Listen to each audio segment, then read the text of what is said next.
गुड़ी पड़वा है और हमारे हिंदू या सनातन नववर्ष का पहला दिन है। संवत 2082 2082। तो आज ही से नवरात्र शुरू हुए हैं, नया संवत्सर शुरू हुआ है और इसके 6 दिन के बाद 7 दिन के बाद रामनवमी आने वाली है। अगले रविवार को रामनवमी होगी 6 तारीख को। तो पिछले क्लास में भी हमने राम जी की एक कथा का वर्णन किया था और आज भी हम राम जी की एक और कथा का वर्णन करेंगे, क्योंकि ये जो अवसर है राम के भक्तों का जितना भी गुणगान किया जाए उतना कम है। तो आंध्र प्रदेश में, आंध्र प्रदेश सबने सुना है ना, अभी उसके 2 भाग हो गए, आंध्र प्रदेश और तेलंगाना। तो आंध्र प्रदेश के एक भक्त हैं रामदास, उनके विषय में आज एक कथा का हम यहाँ वर्णन करेंगे। समय मिला तो एक छोटी सी और भी कथा आपको बताएंगे भगवान श्री राम से संबंधित। तो आंध्र प्रदेश में, तमिलनाडु में, कर्नाटक में, वहाँ पर एक नदी बहती है गोदावरी। गोदावरी को दक्षिण भारत की गंगा कहा जाता है, the Ganges of southern India. दक्षिण भारत की गंगा जो है वो गोदावरी है और बहुत लंबी यात्रा करके वो बंगाल की खाड़ी में जाकर गिरती है। तो गोदावरी नदी के तट पर एक स्थान है भद्राचलम। तो गोदावरी नदी के तट पर भद्राचलम नाम का एक पवित्र स्थान है। इसे दक्षिण भारत की अयोध्या भी कहा जाता है। दक्षिण भारत की गंगा गोदावरी हो गई और दक्षिण भारत की अयोध्या भद्राचलम हो गई। तो जब भगवान राम को उनके पिता ने वन में भेजा था, 14 वर्ष के वनवास पर गए थे, तो भगवान श्री राम ने रामेश्वरम पहुंचने से पहले कुछ समय वहाँ पर बिताया था। तो यहाँ पर श्री सीता जी का, रामचंद्र जी का और लक्ष्मण जी का भव्य मंदिर है, जिसका निर्माण कराने वाले वो रामदास जी हैं, जिनके विषय में हम चर्चा करेंगे। तो आंध्र प्रदेश के ये राम भक्त हैं रामदास। भगवान ने कैसे उनकी सहायता की और भगवान कैसे उन पर कृपा बरसाए हैं, इसका चर्चा हम करेंगे। रामदास का ये तो आध्यात्मिक नाम था, लेकिन उनका जो भौतिक जगत में नाम होता है वो था गोपन्ना। क्या नाम था? गोपन्ना। उनका जन्म एक शिक्षित ब्राह्मण परिवार में हुआ था। वो बचपन से ही भगवान श्री राम के प्रति बहुत ही स्वाभाविक भक्ति करते आ रहे थे। एक अत्यंत उत्कृष्ट कोटि के वो कवि थे, कविताएं लिखते थे भगवान श्री राम की प्रशंसा में। कविता ऐसे भौतिक जगत की नहीं, आध्यात्मिक भगवान श्री राम के लिए लिखते थे। और वो जो इलाका था उस समय आंध्र प्रदेश का, वहाँ पर एक मुस्लिम शासक हुआ करता था, एक नवाब थे। नवाब के अधीन में वो जगह थी जहाँ पर गोपन्ना निवास करते थे। तो गोपन्ना को नवाब के अधीन एक नौकरी मिल गई थी। नौकरी कर रहे थे किस चीज़ की? टैक्स कलेक्टर की। जाते थे, रोज़ाना टैक्स वसूल करके लाते थे और सरकारी खजाने में जमा करते थे। गोपन्ना ये नौकरी कर रहे थे और वो नवाब की सेवा कर रहे थे इस तरह से। एक बार उनको कर में, टैक्स में 11 लाख स्वर्ण मुद्राएं मिली, क्योंकि उस समय नोट वगैरह तो होते नहीं थे, करेंसी नहीं होती थी।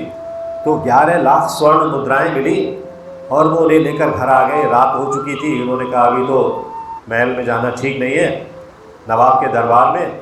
उन्होंने लाकर घर में रख लिया 11 लाख स्वर्ण मुद्राएं। और अगले दिन सोचा कि अगले दिन जाऊंगा सुबह 10 बजे, फिर जाके जमा करवा दूंगा। उसी रात क्या होता है कि भगवान श्री राम लीला करते हैं। उन्होंने, भगवान श्री राम ने सीता जी और लक्ष्मण जी के साथ दर्शन दिए गोपन्ना के लिए स्वप्न में। स्वप्न में दर्शन दिए तो कहते हैं कि जब गोपन्ना ने स्वप्न में उनको देखा तो वो आनंद से बहुत अभिभूत हो गए, बहुत आनंदित हुए। स्वप्न में, नींद में सो रहे हैं और परमानंद महसूस कर रहे हैं। और जब वो सुबह उठे हैं तो उनके मन में विचार आया कि भगवान ने दर्शन दिए हैं, मुझे इतने दिनों में विशेष कृपा हुई है, तो क्यों ना मुझे उनके लिए एक मंदिर बनाना चाहिए। उनके पास पैसे तो थे नहीं, अभी अभी काम शुरू किया था, नौकरी अभी लगी थी। अभी उनको मन में आया सोचते सोचते कि पैसे कहाँ से इंतजाम करूँ। तब उन्होंने कहा कि सब कुछ भगवान का है, तो ये जो 11 लाख रुपए में टैक्स के वसूल कर लाया हूँ, ये भी तो भगवान के ही हैं, ना तो नवाब के हैं ना मेरे हैं। ये धन भी उनका है, तो वो पैसे से क्यों नहीं मैं मंदिर बनवा दूँ। 11 लाख रुपए से, 11 लाख स्वर्ण मुद्राएं जो है, उससे उन्होंने कहा कि मैं मंदिर बनवा देता हूँ। उन्होंने मंदिर का निर्माण का कार्य शुरू कर दिया। अगले दिन सुबह उठते ही कुछ देखा नहीं, कुछ सोचा नहीं, मंदिर के निर्माण का कार्य शुरू करवा दिया और नौकरी पर जाना बंद कर दिया। बाकी सब कुछ भूल गए, बस भगवान, भगवान का मंदिर। सारी ऊर्जा, अपनी सारी शक्ति, सारी एनर्जी वो उस कंस्ट्रक्शन के काम में लगाने लगे। कुछ ही समय में मंदिर भी बनकर तैयार हो गया।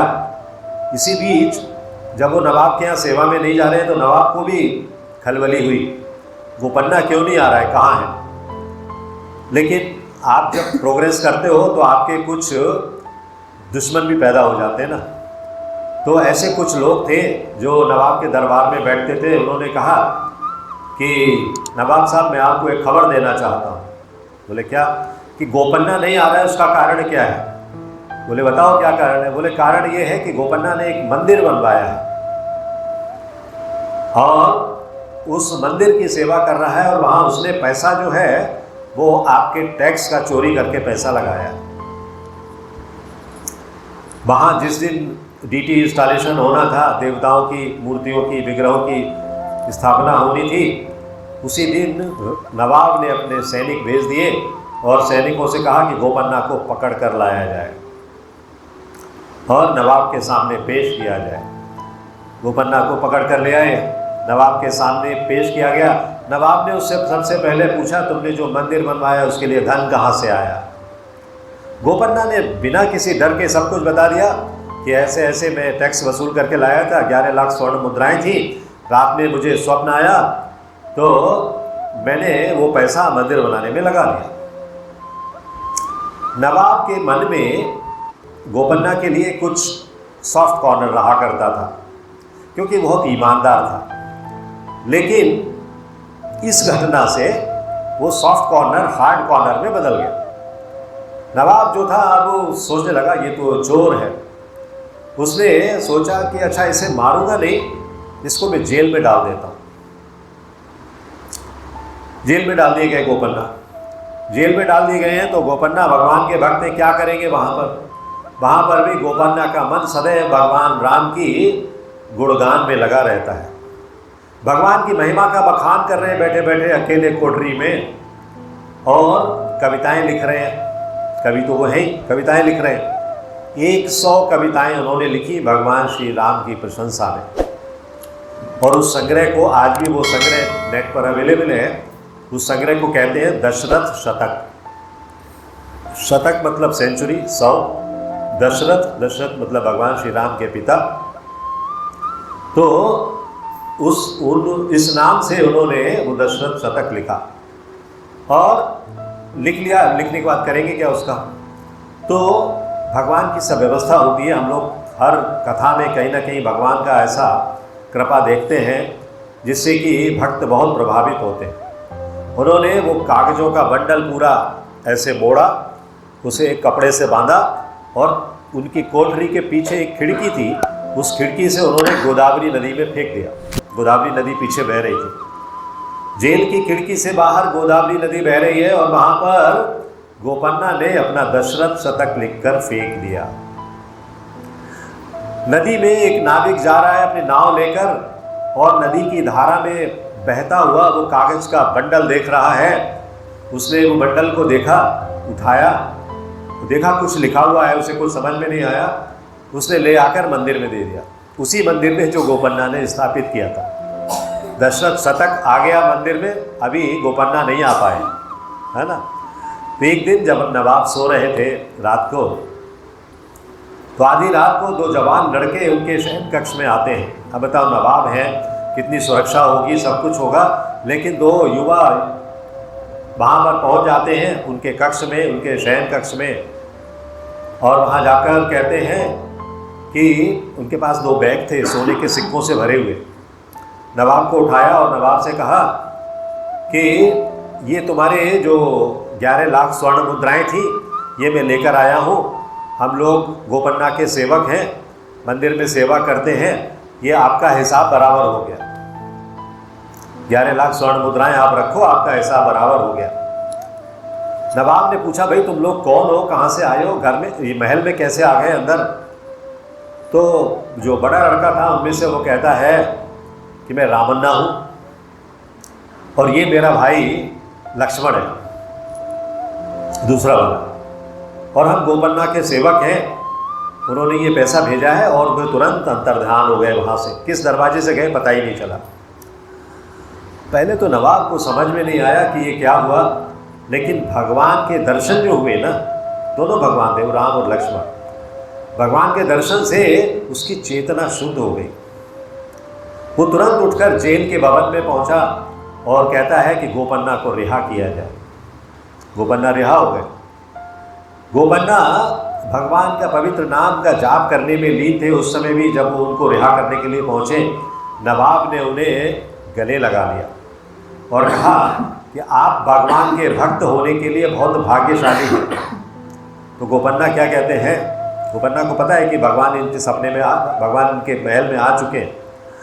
गोपन्ना कहते हैं विनम्रता पूर्वक, बहुत ह्यूमिलिटी से, वास्तव में आप अधिक भाग्यशाली हैं नवाब। मैंने तो सिर्फ भगवान के स्वप्न में दर्शन किए थे, आपने तो प्रत्यक्ष दर्शन किए हैं।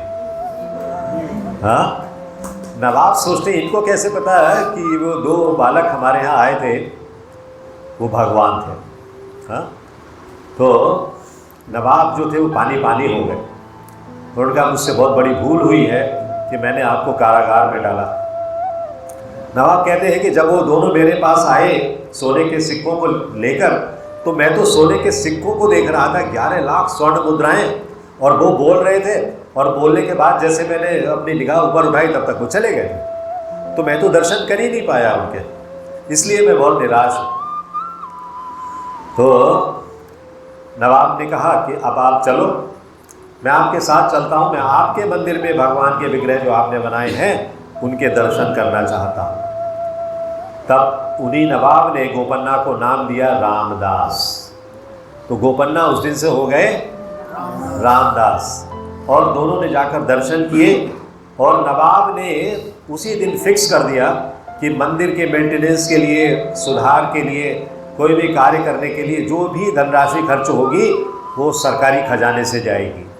हाँ, और दशरथी शतक उन्होंने छापा और सभी जगह वितरित किया कि दशरथी शतक जो है वो हर व्यक्ति को पढ़ना चाहिए, क्योंकि वो भगवान श्री राम की प्रशंसा में लिखे गए श्लोक हैं, कविताएं हैं।